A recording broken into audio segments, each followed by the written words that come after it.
Hey, yo, Dane, how you doing, buddy, old pal, So fucking good. You doing good? It's been a week, man. It's has always been a been a week. week, but it's been a fucking week this week. It's been a fucking week. I mean, what week since March? What week Has- since 2015 hasn't been a fucking week? Yo, when you put it in that perspective, holy shit. Kind of feels like every week has been a week. Yeah. Yeah, man. So, what's new with you? What did you get into this week before we get this bad boy started? So let's see. What did I get into this week? A whole lot of tech difficulties. Yes.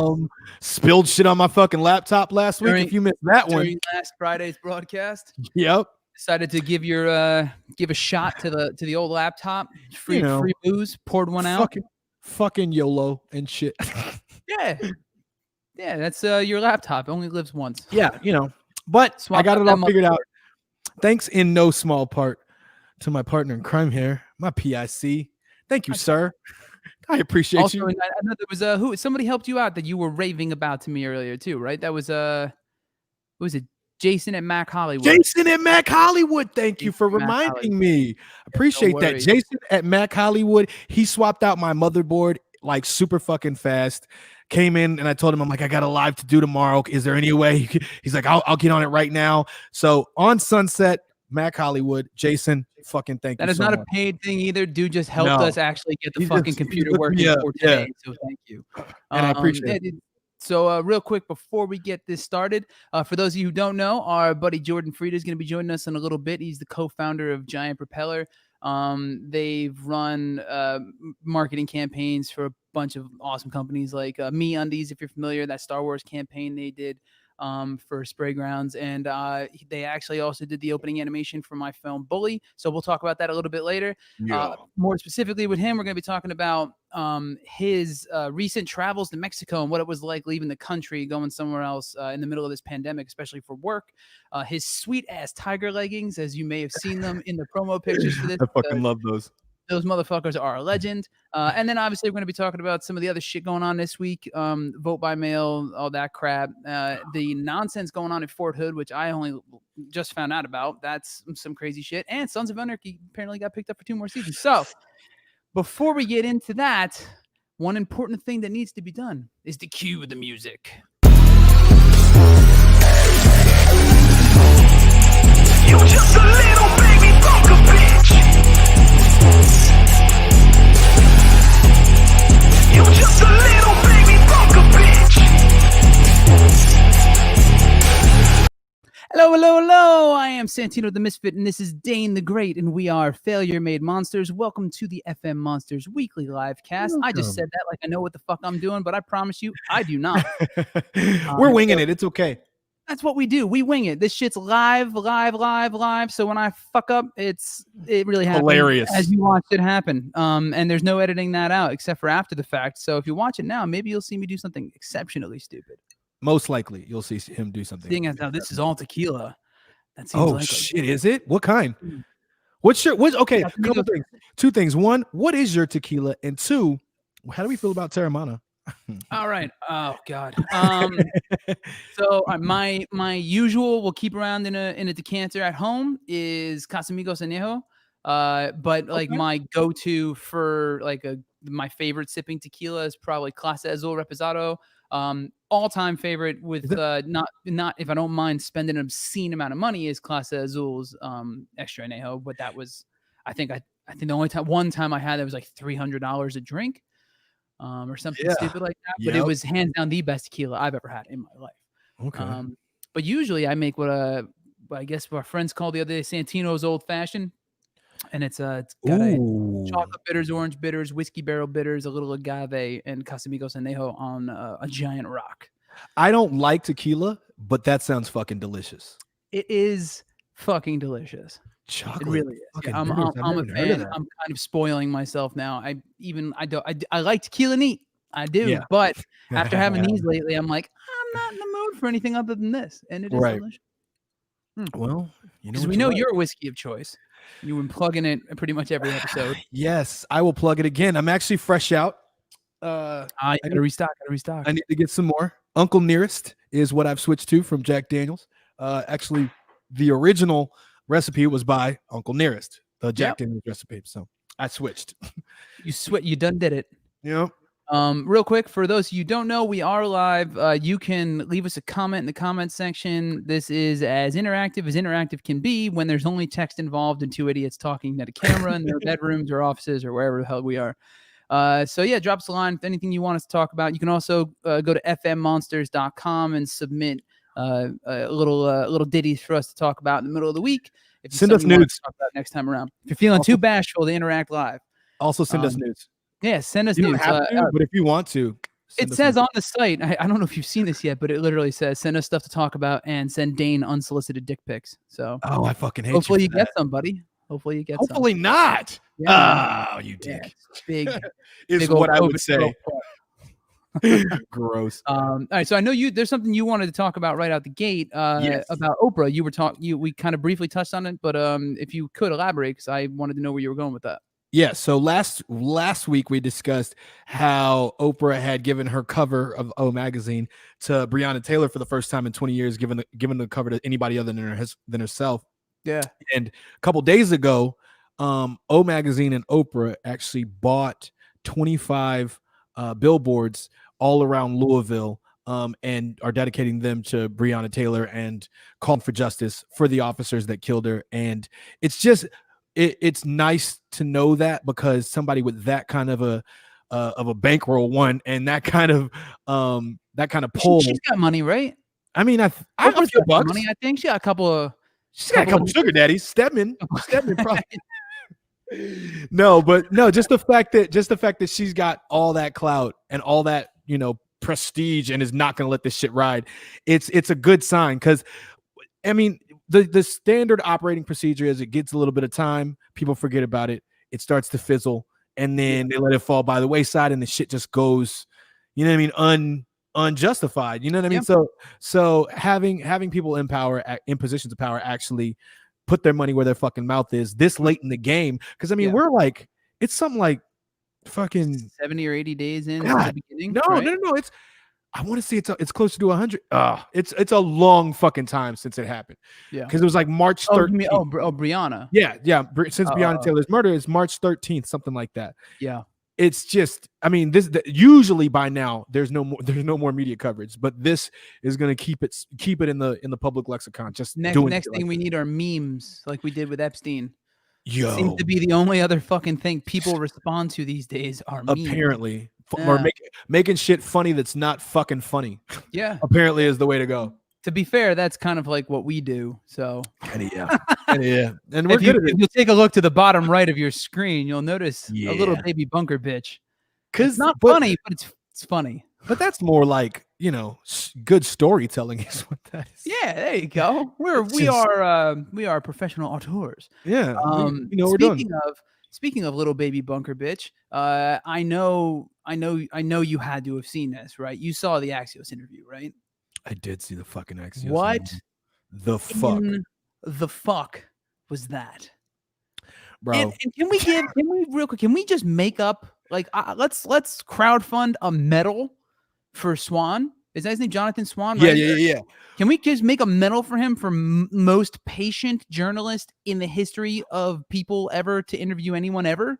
But also one of the most admirable responses from a reporter to the president that like he sat down with in a one-on-one, because he let him, he moved him because he was like, this is just gonna go in circles. But other than that, he pressed him.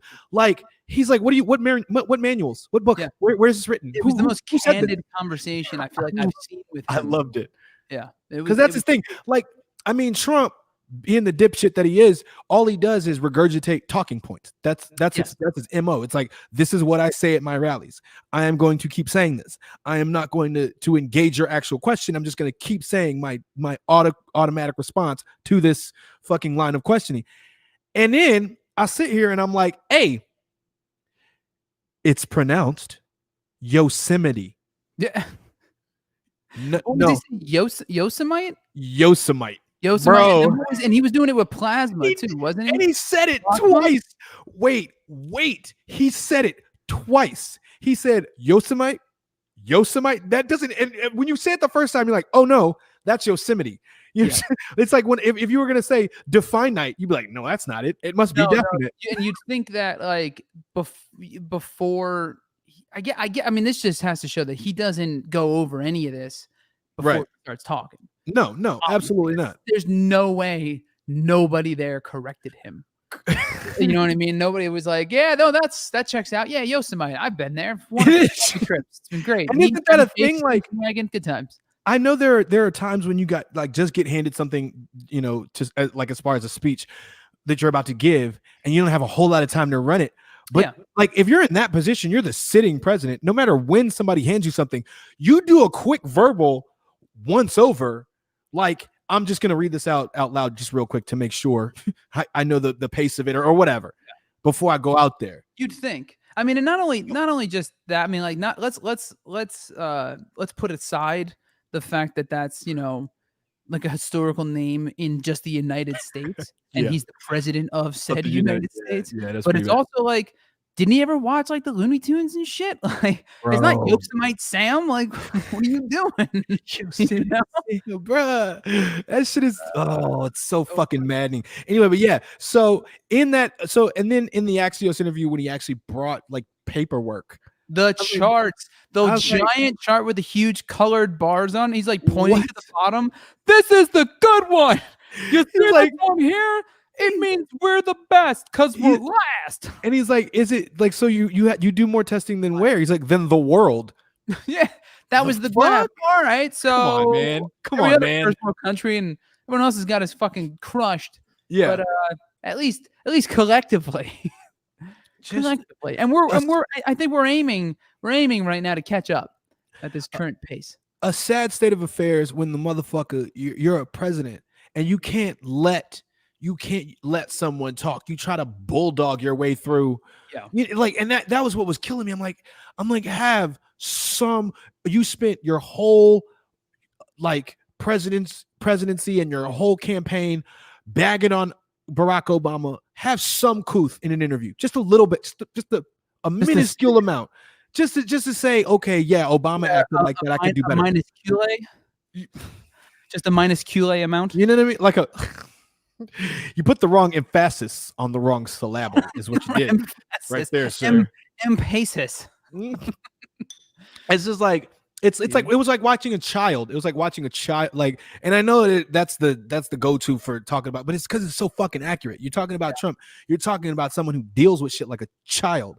Period. Like you're a grown ass man, and you can't let someone speak before you respond. It's like he does that all the time. He was doing it with when they're talking about mail-in voting too, which is apparently his fucking issue right now. How absentee ballots are okay, but mail-in voting is bad because they just send you the ballot, and the whole time Swan's like, no, they send you an application. Like absentee ballots, they send you an application. Send you an application. He said it like 4 times. Trump's just trying to bulldoze through the truth. It's not just a form. It was fucking stupid, dude. And I added that. So I just learned this in 2018. So I'm gonna read this here. This note: Trump convened the Voting Integrity Commission to investigate the 2016 presidential election because he lost the popular vote, right? And so he was making these outlandish claims. There were like 3 to 5 million fraudulent votes cast in that election. So he put together this like commission headed by Vice President Mike Pence and Kansas Secretary of State Chris Kobach, or the fuck you say it. They're both Republicans. They're the ones who led it. Within a year. Within a year of putting this commission to find voter fraud, right, by people who want to find it, disbanded it and never issued a report. Never put anything out because they couldn't find anything. Well, I was looking at the numbers earlier too, like because Colorado and a bunch of other states, with Hawaii, Oregon, Colorado, Utah, and Washington, all do vote by mail. Right now, like that's their main method of voting. Right. And there's no, there was like what was this here? I think I have it. There was a heritage sample was called when they did this. Out of like 15 or 16 million votes in Colorado, there were total cases of voter fraud 14. I think, and I actually heard, or I didn't hear. I actually saw this. That in the last 20 years, over a total of 200 million votes, there have been 15,000 cases of voter fraud by Yeah, it was mail-in like ballots. 0.0006% 0.05%. Yeah. of fraud. Now, Yeah. like, let's assume that number is maybe even a little off of fraud Yeah. that they caught. Right. But even still, like we know there's a fucking cornucopia of evidence of fraud we've caught in their current election system. Yeah. Yeah. So it's Absolutely. not like, the thing I'm more worried about is votes not being counted at all, because we've Yeah. seen that votes sitting on the shelves in places after an Yep. election. So Yep. that's a fucking problem. That's something to be concerned about. But given the circumstances of the world right now, you'd think like, all right, well, let's step this shit up. If people want to go to the polls, fine, let them go to the fucking polls.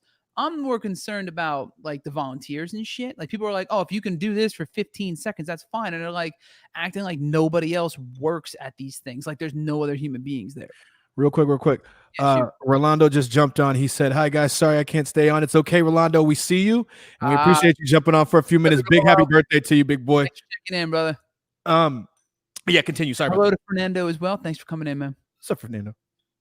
But yeah, dude, it's nuts. And I've been seeing these graphics going around saying if you can basically go to the grocery store, you can go to the polling place. And I'm like, Right. first off, show me a grocery store. Give me a Whole Foods with a picture of a line out the door for 6 hours, and then we can have this fucking talk. And the amount of people who vote on a single day comparatively to the amount of people who go grocery shopping is staggeringly different. Yeah. Like it's not a fair comparison. It's a stupid comparison. It is. And I mean, you can get your fucking food delivered, and no one's trying to stop you from doing that. So if you want to get your fucking ballot delivered, you should be able to. It doesn't take into account two things. One, that I don't give a fuck about the whole grocery store analogy because there's a pandemic. Shut the fuck up. That's one. Two is if you're gonna say that mail-in ballots are in question, then so is receiving your license by mail, receiving your passport by mail, receiving your tax return by mail. I said that I posted a tweet that got a little bit of traction. I might have mentioned this last week too. Is like if you can file your taxes through the mail, then you can cast your vote this way. If you can take my fucking money through the mail, you can take my vote. We can figure this out. Like put a goddamn system in place that makes sense for this. Like I don't get it. It's a cop out. Moon and shit, and you can't literally have you can't have somebody fill out a binary fucking 1 or 0 question securely. Yeah, it's an absolute they cop don't out. want more people voting, but that's a whole other conversation for a different time. With that being said, hey Liza, time. Is it Liza Lash? Hey Liza, hello love. Yes it is time. Jordan's lovely significant other. Hey Jordan's lovely significant other. Yeah, I think it's time. I think it's time to bring in let's do this fucking thing. Mr. Jordan here. So let's do this. Jordan, if you're ready, it is time. Hey guys, how's it going? Hey buddy. What's Good up? to see you, man. Thanks for having me, man. No, thank you for coming on. We appreciate it. So real quick before we get into it, for anybody who doesn't know, Jordan is the co-founder of Giant Propeller. They are a full service marketing agency and production agency that handles certain clients that you may be familiar with, like MeUndies and Spray Grounds. And they actually also are the ones who did the opening animation for our film Bully, my first feature that I directed, which, by the way, Jordan, you texted me this week. You finally fucking watched it. I did. And you did such a good job plugging me that I don't have to say anything. I can go home now. I had a nickel for every time someone told me that. No, but for real. So I watched Bully. I think I watched it last Friday, and I was texting you while I was watching it. And I gotta say, man, I really enjoyed like the character development. There were some moments there where I think my little heart sort of went into shock. Like there was a moment that guy threw the N-word out there, and I was like, oh my God, like they just went there. And like there were moments that were making me a little uncomfortable in the film. And I'm like, that's Santino making me uncomfortable. And I know there's going to be moments like that on this show. So I'm like, all right. Absolutely. Bullies don't pull punches, so neither did we. Yeah. Figured, let's make this motherfucker as hateable as possible. And shout to Jack DeFalco for being a trooper on set and rolling with the punches. Did he have something to say when you asked him to do that? I just gotta know. I'm just curious. No, he was cool about it. Like we had the conversation. I had to ask him because we were willing to pull it from the script. I wasn't, I'm not one of those crazy directors who's like, this has to be in there. I'll fucking it's like we knew Quentin Tarantino. Yeah. I mean, it was a bit controversial to begin with, and I'm like, look, this is my reasoning for it. And if you as an actor, you're the one who's going to be on the screen saying this thing. You're going to be the one who's representing this thing. I mean, I know I'm going to. How was he with that? He was cool with it, man. He understood once we had the conversation, and he was super cool with it, and he delivered a stellar fucking performance throughout the entire film. And I mean, and there was he literally took a couple hits. There's this one shit where he's getting out of the car quick and shit, and he that old ass car, he actually clipped his shoulder and fucked his whole shit back. But you don't see it in the film, but like he 10-minute delay, went right back into it. His whole back's all black and blue and shit, and he was super fucking cool about it, man. So shout out to Jack for that. But yeah, anyway, let's get into this. I wanted to ask you this. I've been wanting to ask you this, and I didn't want to ask you personally. I wanted to ask you here, so I didn't know the answer. Oh, so you want to ask me in front of a bunch of people instead of so that you get that. Okay. Our friends, in front of everybody. What are we talking about? Where are we going? So Mexico. You traveled down recently to Mexico to I think to work, right? Because I saw pictures. Were you shooting down there? Or? All right. So to be completely honest with you guys, it was mostly vacation during the pandemic. Ah, nice. No, I'm going to be real about it. It was mostly vacation, but also I'm a partner in a bar out there. That's an art project on the beach. It's called Coco Kush. It's in Tulum, Mexico. And essentially every year we move the location to another place on the beach with a different concept. And it's a very like underground sort of techno-driven spot with a lot of artists, a lot of Mexican street artists come by. It's ran by my Mexican partner, Dayne. He's very cool. It's really his vision. And I've been going there. Me and my wife were actually the first customer the very first day they opened up 4 years ago. That's so fucking amazing. They basically just took us into their family as the first customer, and then things evolved, and so that's why I was there. But I was there because we were having some trouble relaunching it during COVID because what the Mexican government had decided. What's that? I wonder why. Yeah, I mean, why would there be a problem in a bar where there can be people without social distancing enjoying mezcal? You know, like what was that like? Did you have to work with the Mexican government, or how did that go? Well, let's back it up because I think if you guys want to talk about traveling during the pandemic, we should start from the beginning. So I was going there with my wife Lisa, my cousin Logan, his girlfriend Maggie, and her brother who flew in from DC. His name's Jake. All the names are now irrelevant, but there's a pretty, decent sized group of people. They're not totally irrelevant because I just realized I've been saying your wife's name wrong for about a year, so it's Lisa, not Liza. She used to say that it was Liza just because it rolls off of everybody's tongue, but it's Lisa. So I'm like, just push your real name on people. That's your name. That's your name. That's your name. You gotta own your name. But Lisa with a Z. Gotcha. Yeah, Lisa with a Z.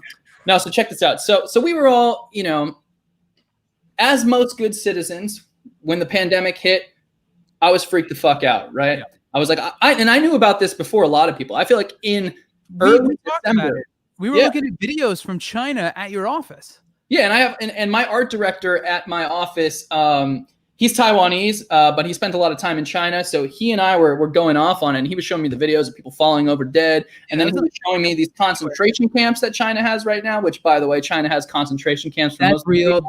That's a whole fucked up thing that I would love to get into later. But yeah. So he was showing me these videos, showing me everything. And I was like, oh, fuck, this is coming to America. I got to be prepared. So I'm not even gonna lie. I freaked out. I had a moment. I was like, "Fuck! I gotta buy a bunch of shit." I had my garage is filled with PPE. I've got PPE. I've got food, supplies. I've got guns just in case shit goes down. Like, I freaked out and I went full prepper, right? And me and my wife, Lisa, we isolated for we isolated for a good 2 months. We didn't leave our fucking house. Yeah. For 2 months, and a lot of people did that, and a lot of people are still doing that. We're still, my wife and I didn't do that. By the way, Kirsty, not Kirsty, Kirsty. Yeah, we got it. No, hey, Kirsty. Same thing though. We've been mostly in since the beginning of March. So yeah, sorry. Yeah, continue. Yeah, and I know you have, and I commend you for that. And I just really wish that we could go to that burger spot you were telling me about in downtown and just say fuck it and go get COVID or go get a double. But yeah, that'd be nice. What burger spot? I don't even know. It's actually Dayne's gonna check out the second I say this. But it's actually a vegan burger spot. My wife's vegan. I'm not. I know, but it's Kirsty the vegan. Shockingly delicious. It tastes like I don't know, like old school fast food, like McDonald's. Is that what it tastes like? That sounds awesome. You say that, but it actually does. Like I probably couldn't tell the difference between that and this. We're going there when you get a COVID test. Honeybee burgers, by the way.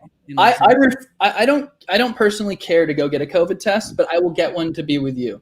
It's fucking terrible. Wait. Just from personal experience. I've had 2 of them. It's fine. Mine sucked ass. And I think bitch.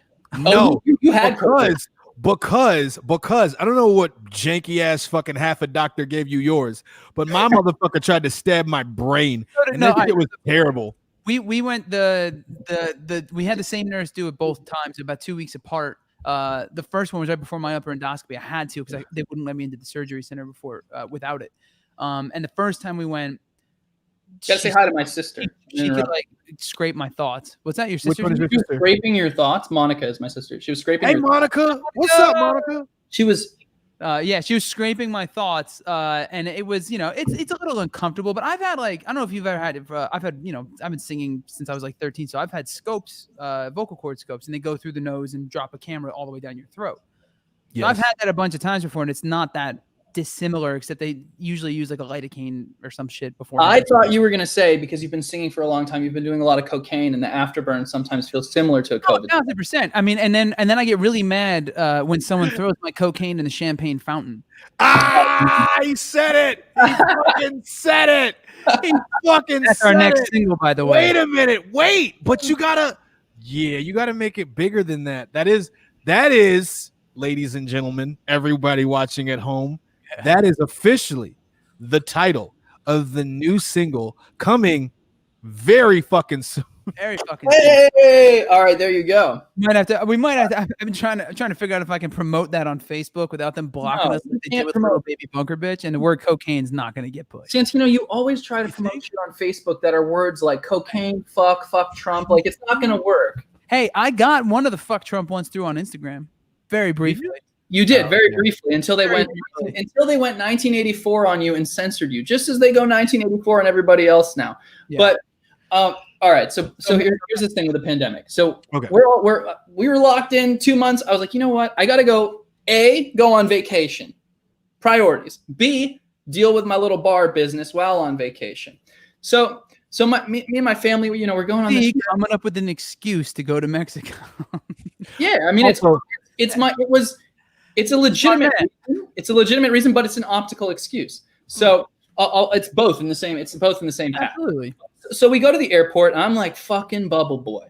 I'm like, I got the gloves on, the fucking long sleeve shirt. I got a change of clothes in an airtight bag for when I land at my wherever my fucking, where was my hop? It was in Houston, and I'm like, oh, in Houston, all these fucking people have COVID. I'm gonna get it there, so I need to change. I gotta change of clothes in COVID. We have N95 masks on, and we're going through, and then I get in line at the airport, and I see fucking people with face shields and goggles, like it's Michael fucking Phelps, okay? And I don't know at what point. It was probably about 3 seconds into the security line where I'm like, man, these gloves are too fucking hot. This shit is too hot. I'm rolling up my sleeves. I'm getting through. And my cousin's girl, who was like the most, and I say it with like all respect, because I don't mean to minimize anybody that's talking about COVID. Like, don't get me wrong. It's a serious thing. My own grandfather died from COVID. So, but I do have this opinion on it, which maybe we can get into a little later. But and she was the first fucking one eating a fucking bagel with her mask off in the airport. I'm like, I did this for you guys, mostly, and y'all are eating bagels at 6 a.m. with no masks on.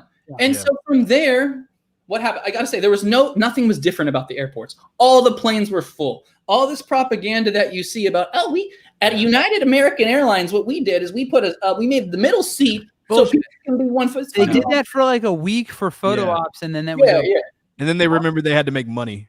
Yeah, talk about optics. And they had to remember they had to extort everybody and buy up every other tiny airline that decides to make a decent service.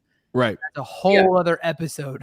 Yeah. So I miss Virgin. So now I gotta say this. So we get through it. We're all like a little nervous on the plane. We're like, I can't breathe the air. You know? And fine, we didn't want to get it. We arrive in Mexico, the great nation of Mexico. What's the first? And I say that with sincerity. I fucking love Mexico. I love Mexico as well. I love everybody. I love everything about it. Shout out TJ. Yeah, shout out TJ. Shout out Tulum. Shout out Mexico City. So Tulum is gorgeous, by the way. yeah, it's a beautiful place, and the people are awesome. Like, so we get to Mexico, and all of a sudden it's like we fucking entered Tokyo or something, because the technology, the anti-COVID technology, was way better than the United States. You step off the plane and they've got the body scanner with the temperatures in it, and you're like, wait a second. And you're walking through and you see the color of you can see that the boobs of your wife are a different color than her body, and you're like, this thing's working. This is functioning properly. Yeah, this is Lisa's boobs. Shout out to Lisa's boobs. She's on this. Her boobs were a different color. I said, okay, the temperatures, everything's real safe in Mexico. Yeah. So then we continue walking through. And before you get to customs, they're like, they got the little temperature gun that you can buy at Home Depot. Whether or not it works and whether it's just optics is the question. They're pointing out. We've not to completely divert, but we have full on categorically shit the bed on coming across as a first world country in almost every aspect of how we handled this. If you look at literally anywhere else, I mean, like, shit, dude, like Taiwan and South Korea are, and Japan. You mentioned Tokyo before. Japan's not even. Okay, the other two I'm going to give you, but I'm going to talk about Japan in a minute. They've been on and off, but like at the very least, even when I went there without COVID, the technology shit on like you're just going in to the country and trying to get through the airport and stuff. Everything shits on here. So then it's some of these other countries, though, the way they handled this is light years fucking better than here. You'd never know that we were the richest country on earth. I agree with you. We should have been the one leading the charge opposed to being reactionary to the charge. Yeah. Whether or not this is going to kill millions of people, as was initially said, TBD. Hopefully not. But I guess, yeah, you're right. So you know, back to Mexico, they're using the Home Depot temperature guns. Whether or not those things do what they need to do for a human temperature, I'm not so sure, because everybody's temperature was exactly the fucking same, and every moron knows if you use a thermometer, your temperature always has a variance, right? Yeah, it's 98.6 degrees in your mouth. Yeah, 98 in your mouth, and on your skin. Winter Fresh commercial. Wow. It's the only reason I know that number is the old Winter Fresh gum commercial. Oh, I thought you asked him what his safe word was. 98 point. Yeah, well, that's pineapple, but continue. What? What? I don't know. I heard what's your First of all, it's bananas. Eat a dick. It's a tropical fruit of some kind. So when you call out the safe word, bananas eat a dick, are you getting like fucking gagged with a banana, or are you stopping? It's just bananas, and I was telling him to eat a dick. Obviously. And also, why I didn't stop. Really quick. Monica, Jordan's sister, said that it is a shitty fucking test. Yeah, dick. Fine. That's all I got. It's worth it. Thanks, Monica. I appreciate you. It's worth it for the human interaction that follows. My sister's backing up your brain scrape that happened. And Santino thinks that he got a real COVID test, but he just went for the little lollipop one that they drive. Fuck out of here. My wife did have a headache for like an entire day after the first one. Boom.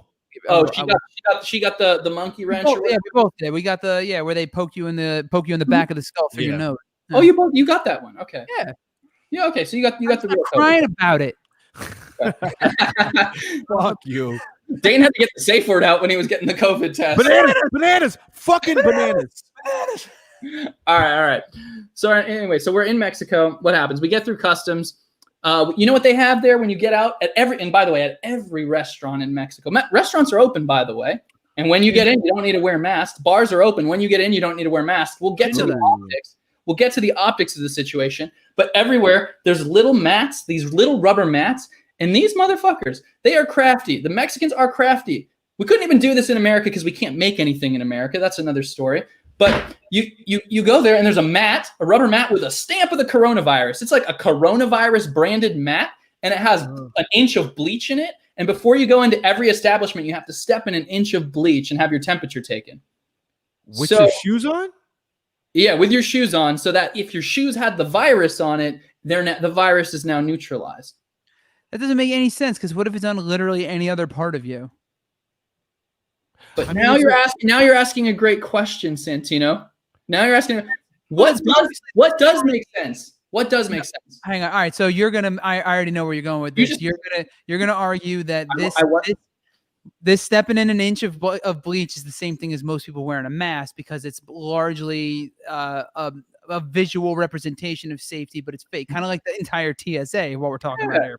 The individual is the weakest point of failure when you're talking about a virus or a pandemic, right? And so it's like, if everybody's wearing masks, if every human's wearing masks, if every human's wearing gloves, if everyone's bleaching their shit, and if nobody touches anything, that's my opinion on it. It's like, yes, it's a precautionary measure. And yeah, it's better to be precautious than to not be precautious. I'm not going to dispute that. But it's like, how effective, what's the efficacy of all these things we're doing? What's the efficacy? That's the only place I'm going with it.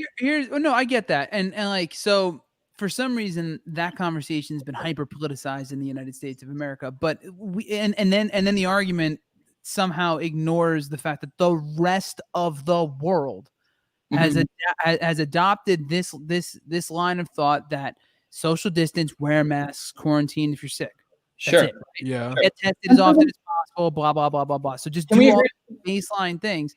And it's been working everywhere until people, and then when people start to get comfortable and get a little lax, like we did here in California and other places in the US, the cases spike again. So while maybe a lab controlled situation, you're like, oh yeah, so X amount of the particles linger in the air for this long, and the size of the particle is too small to be filtered out by certain masks, especially surgical. I get that. But we're talking about, like, on a large scale, the largest tests you can possibly do are, did it work in this country? And across the board, yes. Yeah, yes, it did. It worked. It worked with China being the exception, which I think we could probably all agree that you can't trust the information coming out of China. So we're going to discount them for a sec. Yes. For one moment, when you're talking about on this global scale, and I didn't want to get into this Corona argument because I'm trying to live my life not thinking about it every fucking minute. I get you on that. But how big are those countries? Sweden included. Sweden, which is somewhere that had no lockdown. Because if you're looking at the population and then the amount of deaths and infections, and you just use that as use that proportion comparatively to the United States. I mean, you could literally just look at California versus some of these, because Cali's obviously fucking massive. California's bigger than most of those other countries. Yeah, but still, I mean, what is it?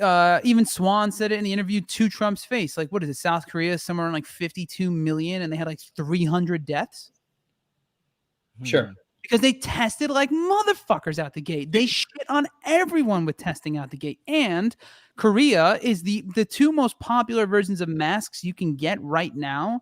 With the ones that everyone were talking about were the N95s, which you can't find. And then the KF94, which is a Korean mask. And it's supposed to have a similar efficacy to the 95s at 94% viral particle filtration. But you're looking at like, the country is so accustomed to wearing masks, they literally have their own fucking standard of masks. So, and that's what's available because there's so many of them already made because it's so common. So getting the whole country to just wear masks and social distance and test like motherfuckers and use all the same technology that they were using in the airport in Mexico, like, getting full body thermal scans and just literally But so your argument, I can align with your argument if your argument is precautions are better than not having precautions. Well, yeah, but I mean, it's like the fact that neither of us are arguing against that. You've already said so yourself. It's more the fact that people are arguing that they're not still. That's irritating because here in the States we have this data that's doing the roller coaster ride, but that's not because the precautions don't work. It's because we suck at implementing the precautions. Whereas if you see enforcing the precautions, being a bunch of fucking adults, like literally every we suck at enforcing the precautions, because I'm going to tell you something about, this. I don't have to tell you. Korea, China, South Korea, Malaysia, Taiwan, Indonesia, they fucking do as they're told. All right. And if you want to live in a world, hold on. It's South Korea. Because you can't lump the two together, obviously. No, I'm not saying it's the same. I'm not blending it all together, but I'm saying generally speaking, as a society, it is a collective society that does as they're told. America has never been that. It could be our greatest strength while also our greatest weakness when it comes to certain things. Well, that's become apparent during this. We can't. Here's the thing: we're not being told to do this. Like, hey, you have to like all fall in line. It was originally like, hey, this is the best way to get through this terrible thing. Like, everyone can come together after 9/11 and be like, let's all go fucking invade a foreign country. That's fine. But no, I don't think everyone comes to mask and stop being an animal so we don't all get sick. That's where we lose the thread. Everybody doesn't come together to bomb a country. The government makes a unilateral decision, and we as people sit there and we're like, we want peace, not war. Dude, how many people, the vast majority after 9/11 were pro, let's fuck I'll say 9/11 being the exception because it was an attack that happened on U.S. soil. But in terms of war overall, there's a large disparity in the way people. Terrible thing happened in the United States where Americans died, right? Yeah. Whatever the cause of it. And everyone was like, oh shit. How do we prevent this from happening again? That's terrible. American lives were lost. That's I have a better analogy than 9/11. AIDS. Okay. So I would think that's a far more apt analogy to this particular pestilence because it was one.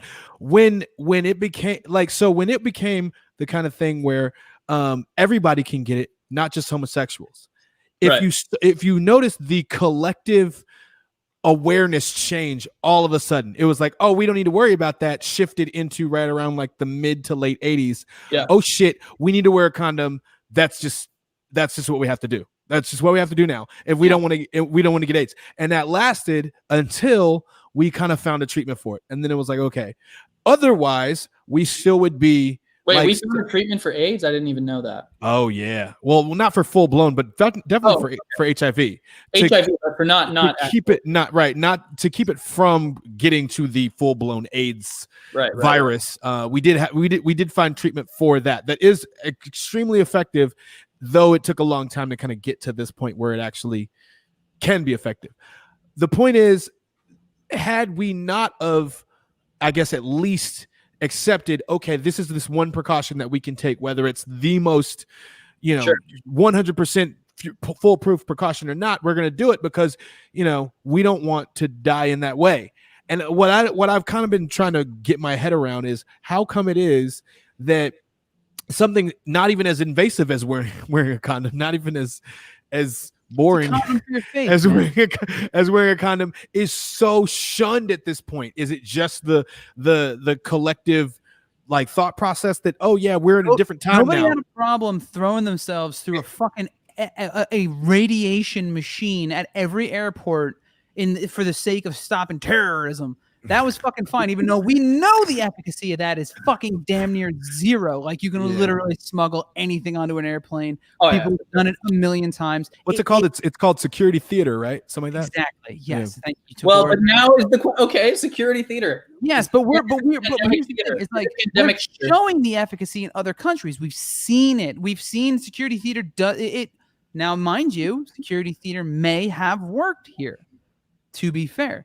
Because there hasn't been, knock on everything wood here, another comparable 9/11 attack or anything like that. Now that's a whole other conversation on how we land on what actually transpired that day. That's a whole other conversation. Also, September 11th coming up real fucking quick, by the way. Holy shit. It's like 3 weeks away. 4 weeks away. September 11th on Tuesday.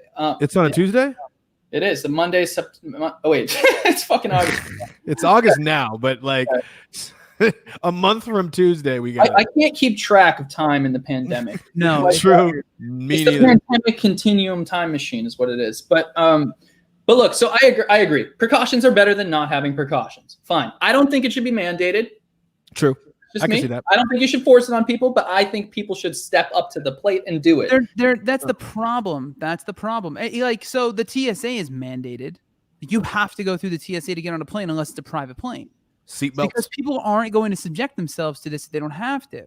I fucking wouldn't, to be fair. I think that. Well, would you subject yourself to wearing a condom if you didn't have to? I mean, I often did. No comment. I'm married now, so it's wonderful. I'm not, and I will tell you this: if it became a law, if it became a law, this is all I'm gonna say, and this is just me. If it became a law, like you have to wear a condom no matter what, I would be arrested because there's some situations where you're like, I don't give a fuck who's watching. Yeah, I don't care about if it's my risk, I will take it. That's all I'm gonna say. To be fair though, that's a potentially like if that came about, it'd be looked at as like a permanent thing, whereas wearing a mask is by all accounts supposed to be a temporary thing. Well, here's the thing. It's supposed to be temporary. I'm cool with it temporary. Also, we were supposed to shelter in place for, what was it? What was the order? 2 weeks. Then the goalpost was moved, and it was 4 weeks. No one did it.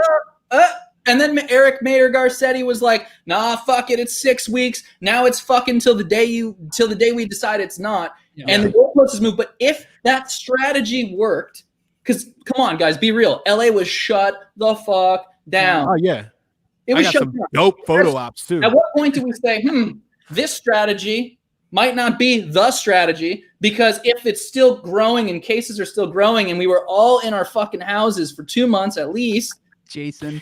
Wait, I said that's exactly what I saw. So Jason goes, first, like, just watching his comments. First, he's like, China's about to make a move. Then he's like, what, a face condom. Then he's like, what if we made a mask out of latex? First of all, and I thought I pictured it. The mask alone. I've worn, like, when you have to wear that mask. I went when the gyms were open. I was wearing it during the gym. It's terrible enough just as cloth. Yeah. If you had a latex fucking mask, then you have a reason to bitch. You'd suffocate. Jordan would be in his element, but I'd be wildly uncomfortable. Big shout out you, Jason. I appreciate your humor. Do I look like a latex guy? Yeah, straight up. You're the guy. You're the guy. You and I'm a latex guy. Straight up. I do latex. Dom daddy shit. Mouth the whole thing. I'm not that exciting, guys. And Dane basically just said some women are so beautiful it's worth running the risk of doing it without a condom. I mean, he's not wrong. I didn't say wait a minute. Wait. No.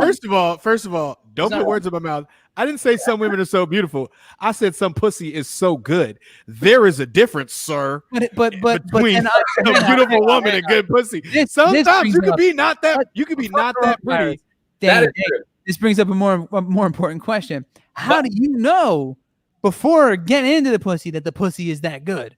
You only have no. But see, look, sir. Now, if she does Kegels, all right. Is she on the gram doing those? When you go in that, and she starts squeezing and contracting, you're like, there's no reason for this motherfucker. I'm good. For the rest of the time here, I'm not using this bitch. I don't care what kind of ticket they write me or what kind of jail time I got to do. I'm diving in this shit butt naked. That's all. You step in first. It's like me wearing the mask. It's like me wearing the waters. Wait, what? Okay, you test the waters, but like, so you go into the pool, swim trunks on before you go skinny dipping. I mean, unless I've been in the pool before, motherfucker. What do you mean? Like, there you go. If last week I knew what it was, this week I'm gonna be like, okay, look, I'm gonna try skinny dipping. Knows what it is. I love that you and I are on the same page. You basically just validated my mask logic. I knew you were gonna say that. When I saw my cousin's girlfriend eating that bagel at 6 o'clock in the morning, I was like, that bagel does Kegels. That shit looks so good. I'm gonna take my mask off and get a bagel too. Yeah, and that's great until you catch chlamydia. I didn't get chlamydia and I didn't get COVID. So just because you didn't look, just because I fucked a girl once and didn't catch an STD, doesn't mean the next time I fuck a girl doesn't mean I'm gonna catch I'm not gonna catch an STD. Right, but that's not how it works. Hold on. And when it comes to shit like AIDS and stuff, it only takes the one time to be wrong. Right, that's true. That's true. But you don't have all right. So you guys are in a band. You guys are both in a band, and neither of you have AIDS, as far as I know. That's a pretty good sign. I feel like I'm winning. I also wore a glove for 20 years. I was real strict about that shit. A glove? Oh, yeah, a condom glove. So anyway, here's the thing. This is what I think it comes down to, right? If you're gonna use the AIDS analogy to prove that argument, the problem is this: the mortality rate on AIDS is far. That's the thing. If you were like faced with the possibility that, or the very real possibility and very like ratio wise, you would was against you, that you would die if you didn't wear a mask and you went out in public and you caught this, chances are like 90% that you weren't going to make it. You would think twice. Whereas with this, there's also a much lower mortality rate, so it's easier to be like, okay, well, you know what? But to continue with that, there's also the opportunity rate is vastly different. Like how many people? Like we talked about this once before. How many partners like the average person has, and it's like in the single digits, as opposed to how many human beings you interact with on a daily fucking basis. Like. Yeah. By the way, yo, I said that to some more people, that whole like body count thing, and I'm on the low end of the spectrum. I was not aware. Like that's you get the number. I don't remember. You were in the 20s, right? No, the fuck. In total, yeah. But when I said, because you know how Matt was like, oh yeah, like my best year was like 14. No, yeah, I get you. Yeah, my best year was like 14, and I was like, what 14? And like I said that to other people after that podcast, and people were like, yeah, that's like, I'm like, what the fuck? Am I not hitting enough? Is it because I'm not wearing a? You might be flattening the curve, Dane. You've just flattened the curve over the years. You're good. You don't have to feel marginalized or anything. You're good, man. You flattened. Thank you. To society, you're a good man. When it comes to sex, I like the curves, so let's keep those. I don't want to flatten nothing. That was a shitty pun, sir. I had to do it. Santino rode a lot of curves. See, this is a shitty joke. I'm a fan of curves. Jason said I'm more worried about yet another baby mama. Boy, nigga, look, I'm gonna tell you like this. Right now. More like in my head. What would hold me from my head? What would be more inclined to make me like wear a rubber would be not wanting to get a girl pregnant than the possibility of getting AIDS. And that's been since the beginning. Like I was always like, I would rather like get. I ain't gonna say that. I was like, I'd rather get AIDS than get a bitch pregnant. AIDS is an option. A child too far. Dude, you just keep too far. I would say that. Dane is officially canceled. Somebody call Harper. Say he's not on board. Try me. All right, I'm going to take us back real quick. So at a restaurant in Tulum, they got an archway that when you walk through this archway, it's like spraying you with fucking shit, spraying you with shit as you walk through. And you go, what? And I said, what am I being sprayed with? And they go, alcohol and water. I'm like, that's cool. Right. Sure. They spray you down. But and then one of the friends with us was very impressed. She was impressed because when we went to a few restaurants, they would write down, they'd be like, what's your name? I'll be like, it's Jordan. And then they wouldn't ask for my last name or anything else. And she was like, oh, they're contact tracing. How cool is that? I'm like, they fucking wrote my name wrong and they don't know my last name. So it's like, it's a guy named Jorfin who was there and he got COVID and now everybody was near Jorfin. Staying at the Marriott. It's like it was. They're trying. They're trying. I give them a lot of credit. It's better than what we did here. Yeah. Nothing. All right, open up. Everyone go to the bar. Then after Tulum, I went to the Hard Rock for one night because I was waiting in transit from Cancun in the Hard Rock. I would never this is an establishment that it creeped me out to even go there. And I get there and there are 2,000 people at the Hard Rock. By the time I got from the door of the entryway to the pool, I must have gotten Purelled 11 times. 11 times. Like everywhere. Yeah. Purell. People think Purell is going to save us from the pandemic, guys. No, it's Although, not. To be fair, I don't know this, but Mexico's numbers are pretty decent, aren't they? I wouldn't trust that. They were when I went. And then so anyway, Mexico trip I was dancing with strangers, Dane. I was smoking weed with strangers, drinking with strangers. Everything was fine. We acted like COVID didn't exist. We got home. And then I was on 11 other flights in the last 30 days. Real quick, really? Can we jot down Dancing with Strangers and Smoking with Strangers as possible song titles? I'd like to do that. Dancing and Smoking with Strangers? That's an album. No. Smoking with Strangers? Jordan. Big shout out, Jordan. Like, Smoking with Strangers. Oh. The EP writes itself. Real quick, Some of you who are listening to this right now are probably going to get cut off once we hit the hour mark. Yeah, sorry about that. No, you're good. So some of our platforms don't allow past 60 minutes, but this conversation's been great. So I'm cool with continuing if you guys are. I have no issue with going over the hour limit as long as just a tad. Yeah, a handful of people in here will go for a bit more because it's about 2 minutes out. But I wanted to ask you a couple more things. Let's change the topic. We've been talking coronavirus for basically the last 30 years. Yes. Of this conversation. I need to know the story, Jordan, behind those sweet ass tiger leggings. All right. That also. We need to know. I need to know everything. Actually, not just the leggings. I need to know the entire story behind that photo with the Pomeranian. Pomeranian. Yeah, so that's my Pomeranian. You are covered in scratch marks in that picture that we used for promo for this. Oh, no. All right. So here's the thing. The tiger leggings are from a brand that we were talking to, doing a little consulting with. They're called Matador Leggings, and it's this guy. He makes these leggings in Los Angeles. I just had watched. He was like, "What can I do right now to give my business a boost? My sales are down because of COVID." And I was looking at his products, and I saw these tiger leggings, and I was like, "First of all, you're going to send me those tiger leggings tomorrow." Tiger King. Because I was just finished watching Tiger King, and I was like, if there was one person, it's like, who would you like to have dinner with? Would it be the president of the United States, Albert Einstein, or fucking Joe Exotic? I would have dinner with Joe Exotic because I think it would be crazy. We might. Oh, I would love some that. Bad things. We might feed some tigers. Do some math. Which president? Any president. I know any president, but Joe Exotic would be who I would choose. And so I got those leggings and I was like, listen, dude, here's what you need to do for your brand. You need to flip all this language you have. You have language about, it wasn't even saying tiger leggings. I was like, call those fucking things the Carol Baskins. I was like, come out, change the name of that shit. I was like, she's about as hot as Trump or Kim Kardashian right now. True. And that was it. We changed it. We put out I had him put out like an email marketing campaign about the Tiger King and the Carol Baskin special, and his sales went up immediately. And I was rocking those things. I took that picture as like my victory picture just to tag the brand. I was in my backyard. My wife made me some weird fucking drink where she mixes this thing called Aperol with some sparkling rosé shit. I don't know. Yeah, wait, what's Aperol? Wait, I don't know. I've never. What is that?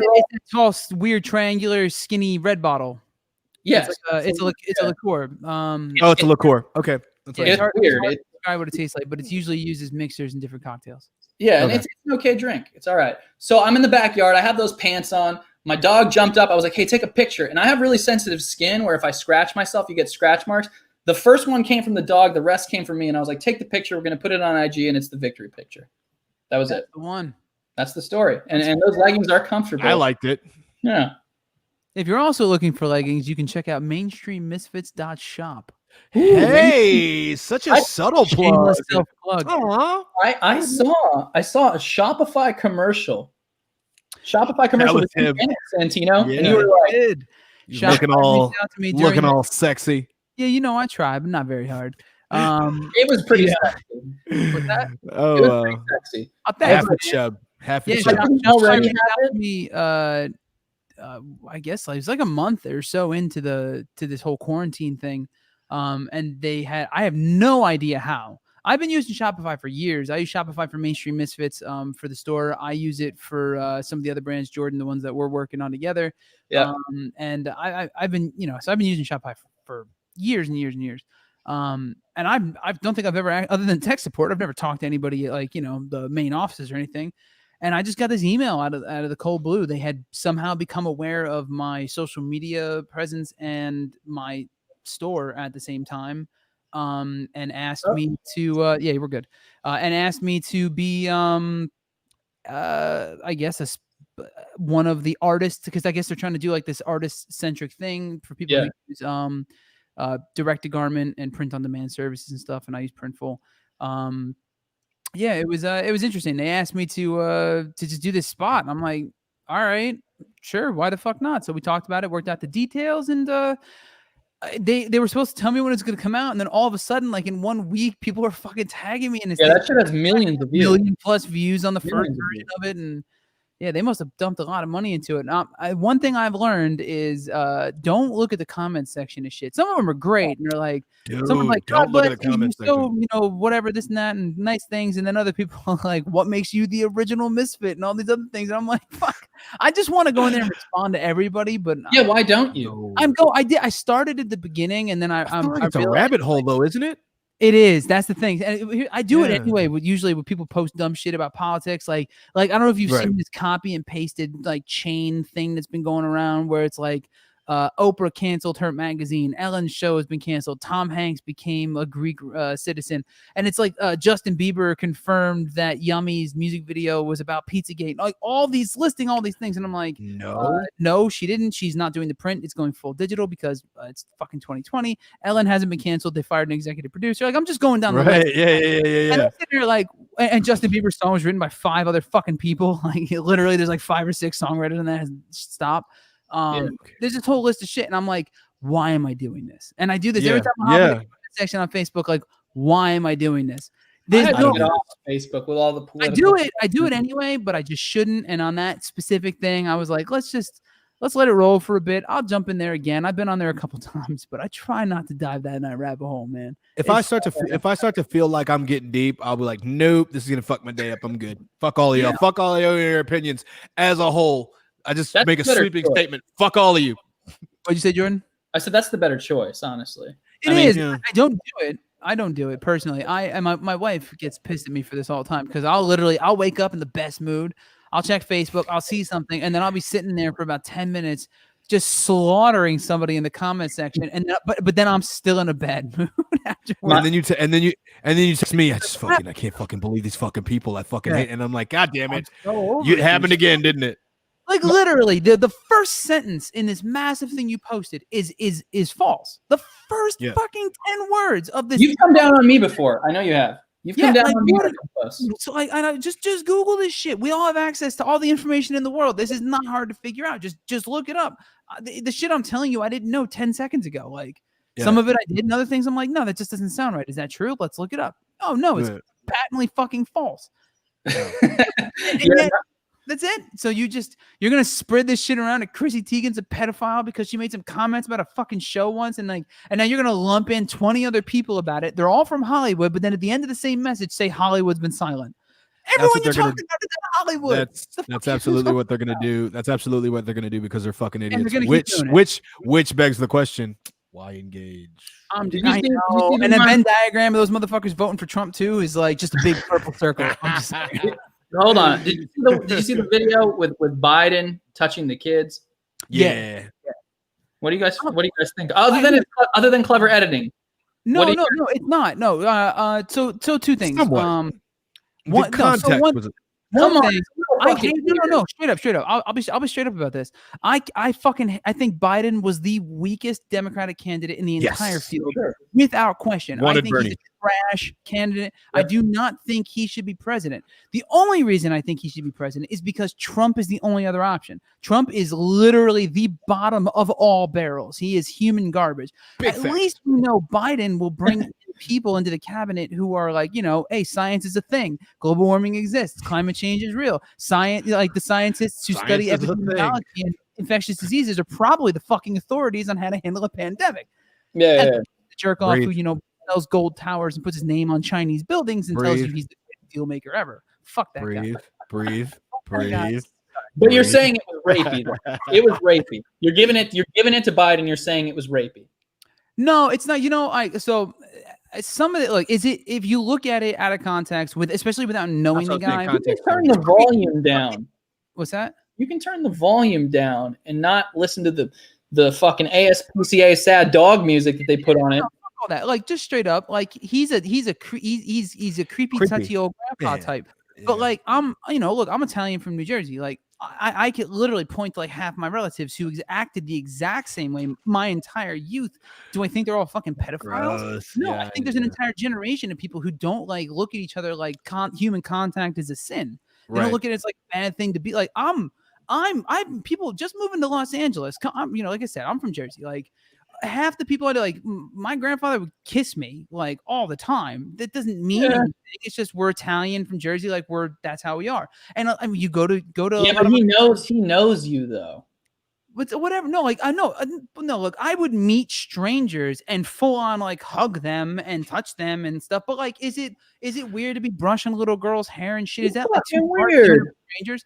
Yeah, I mean, first off, I have no idea what his is that like his I don't know either. Kids or like I don't know.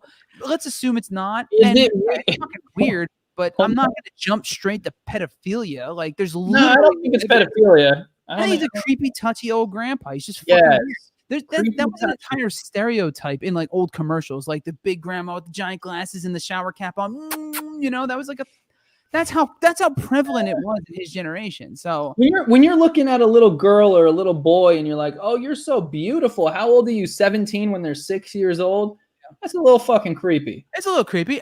But again, no, it's more than creepy. Again, I think he's the first candidate, but it's not. It's like, all right. So let's do apples to apples, right? So we're looking at Trump. Trump does creepy shit too. Trump literally was talking. We mentioned it in the fucking song. He's talking about his 1-year-old tits and legs. He's talking about how he would have fucked his fucking daughter, like if she were older, like he'd be dating. Like gross. You're like one can at least maybe be passed off as creepy grandpa, and the other one is you're fucking broken. He was also on Epstein's private island. Let's not bullshit like that wasn't the case. We're definitely having a competition of the best of the worst. Yep. Yes. Yeah. Bottom of the barrel. Blue and red edition. That's it. Yep. 1000%. And real quick to the Epstein. I'm sorry. I'm taking up way too much of the air in here, but the Epstein Island thing. Just one thing I have to put out there. Like if I were just I know what you're gonna say. Some middle of the road celebrity fucking I did a TV show once or like whatever, and a bunch of rich billionaire cool ass motherfuckers with nice cars and a big house that I didn't know, because let's be real, like I've been to a lot of people's houses where I don't know what they're into. If some like super rich motherfucker was like, yo, I'm flying a private jet to my island with all these celebrities and politicians and powerful people and shit, do you want to come on my dime? Yeah, you're gonna go. Fuck yeah, like that sounds like a blast, as opposed to what, going down a strip and drinking at the Rainbow for another night in a row. Like, all right, like yeah, I'd go if I knew that dude did what he did. No, but nobody knew that. Like, wait a minute. Whoa. Hold the fucking phone. Yeah, the fuck they did. Yeah, the fuck they. No, hold on. Because here's the thing. It's a private fucking island. There is one purpose for it being in existence. If you think if you think that the majority of the people that went to that island that took his private fucking plane, named the Lolita Express, had no inkling of what went on on this island or what this was transporting them to. I can't. Fuck out of here. No, hang on. So let's do this real quick. So I stayed at, was it Johnny Wright, right? Johnny Wright, he was the guy who like basically made Britney Spears and Justin Timberlake and the whole thing. He has a compound. That's what they called it, the compound, right? And already sounds rapey. Right, whatever. So like it's Johnny, but all right. So it's Johnny Wright has a compound down in Florida. I think it was in Orlando, and there's like all this memorabilia from Britney and the whole fucking thing. There's a studio in it. There's a giant performance hall, and then there's like a bunch of bedrooms to sleep in for the people who are staying there. Right? I've been there. I stayed there for fucking multiple nights. Does that mean that all the shit that happened there, like I was invited to stay there? Because when I went down there, I was performing. Yeah, it doesn't mean you're complicit in everything that happened. Right, so, but were you? No fucking idea. I met Johnny twice. But did they tell you was that he a pedophile? Yeah, did he run a sex trafficking ring? Let's just say tomorrow that Johnny, and I'm not saying he is in any way, shape, or form, but let's say the worst stuff. Let's say he was basically painted as Epstein tomorrow. Let's say they came up like, oh, he raped fucking Britney Spears. Okay, but does that mean I had anything to do with it? Because I stayed. But wait. What you're missing is he wasn't painted as that. So I want to clarify that. Give me a second to kind of clarify what you just said. So the difference between those two examples is this: he wasn't painted as that. He ran a service. If you've ever met a fucking pimp, I don't give a fuck whether the cops know about it later or not. Everybody that deals with that motherfucker knows he's a pimp. And especially anybody that goes to that pimp's parties because he's a fucking pimp. That is what he does. Yeah, now, but you can wait. Whoa. Hold on. He's not just a guy who just has a lot of money who you think, he's just cool. He's inviting me places. No, that person does not do that, especially not if you're in his parties. If you're at his parties, you have an awareness of what this motherfucker traffics in. You might not know all the details, but you know enough to make the decision. Should I be involved in this shit or not? But that's such an assumption. What are you basing it on? Like, both of us have probably hung out with people who have done terrible shit and we don't know about it. That's not true. I feel like if you hung out with a person that ran a underage sex trafficking ring, I feel like you would have the wherewithal to gauge that way early. You got away with this shit for decades. But from the police, not his friends, from the police, from the authorities, and even then you're assuming everyone is like his close personal friend, and for the decades that you mentioned that he got away with it for, that wasn't that they didn't know, that was just they couldn't prove it. Well, there was the one instance that was public, right, where he was put in jail.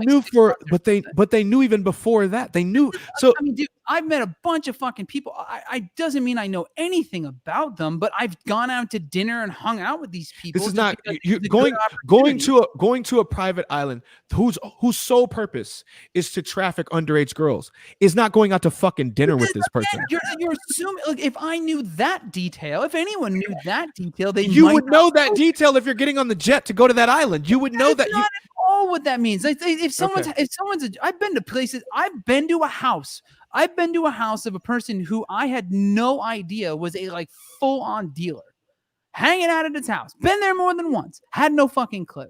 And then I found out. How old were you? I was in my late 20s. And you didn't know a motherfucker was a drug dealer. Idea.